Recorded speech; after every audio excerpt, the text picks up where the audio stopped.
Clay Patton on the Rural Radio Network here at High Plains No-Till at CCTA's 35th Annual Conference. It's the Colorado Conservation Tillage Association. And our keynote speaker for day number 2 is Jason Mauck. And what an interesting story of regenerative agriculture, relay cropping, incorporating livestock as well, direct-to-consumer marketing. You covered a gamut of topics. You just look out, you see a new idea, you find a way to implement, learn from it. So, Jason, just give us a broad overview of what you talked with folks so far today. Yeah, we're just trying to connect sunlight with soil with communities. So thinking a little bit differently with cash and cover crops and livestock, and then trying to close the gap on the marketing and production side to take products and have venues and distribution to the consumers instead of going through the normal supermarket and all that kind of stuff. And let's talk about, I'm going to go towards the end of your talk, but where you talked about these venues, about this direct-to-the-consumer type marketing and stuff, your meat company, where you're actually creating a situation where somebody doesn't have to physically walk into a store to be able to purchase meats that were grown in a regenerative way from your company. Tell us more about that. Yeah, so we bought Muntz Meats 2 years ago, and we focused, and it took a while to be able to take that animal from the field and package it and get it to the consumer. But the AFM that you're alluding to is a way that we can put a distribution network in high traffic areas and connect with more consumers that way. And so far, early on, does this look to be very successful? It does. It took us a few months to get the bugs out, and people have to be aware. So we do a lot of things for people to become aware, and it steadily grows week in and week out. It took about a year for it to get enough revenue to cash flow, and now that it continues to grow, and now we're looking to go in different cities. And so then I take it back to some of your relay cropping and things. You're creating wide enough rows. You're looking at how do I get livestock into there as well to be able to utilize that more. One of them, though, appears to be a very forward-thinking, near robotic type situation. Tell us more about it. Yeah, so Stock Cropper's collaboration with Zach Smith in Iowa and Joe Bassett of Dawn Equipment.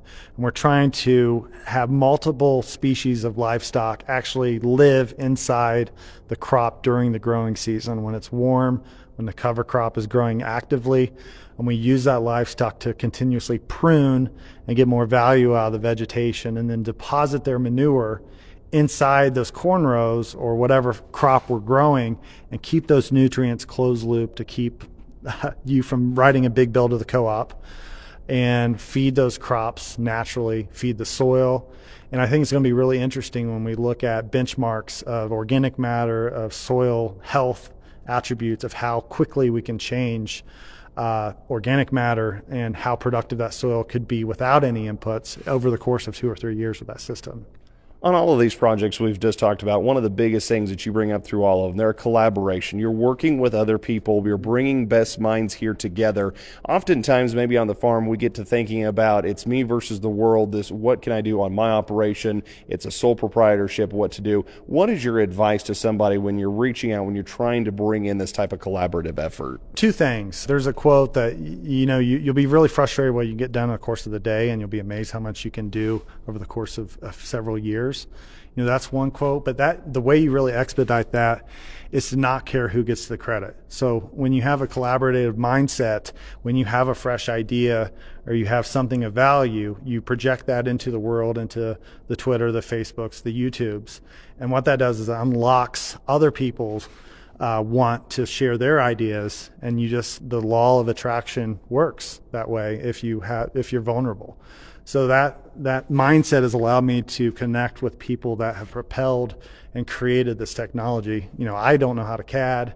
I don't know how to put together that, but I do know somebody who does, and I know somebody that can bring other good qualities to it. So it starts with being vulnerable enough to share those ideas. It unlocks things, and over the course of time, beautiful things can happen.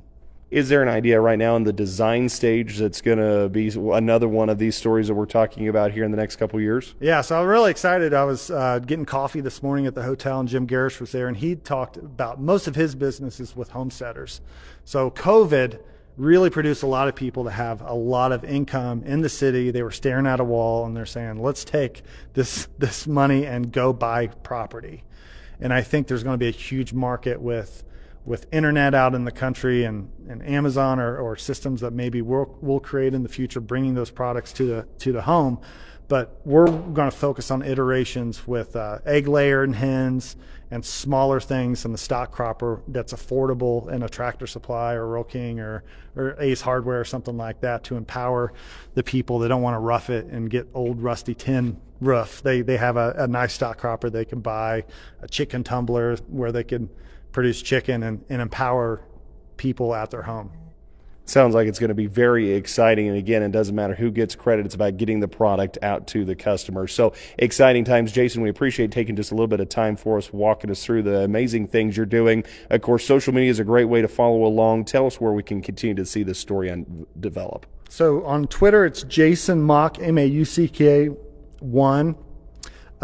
You can search me on Facebook. If you Google Jason Mauck, there's a lot of stories and content there. We have some stuff on YouTube. But yeah, just follow me and direct message me, and I would love to help you out. Any closing thoughts for us, or maybe important topics I overlooked? No, not really. I think you did a great job interviewing, but I started my presentation with the value of getting started and the value of the connection economy. And I can't stress enough.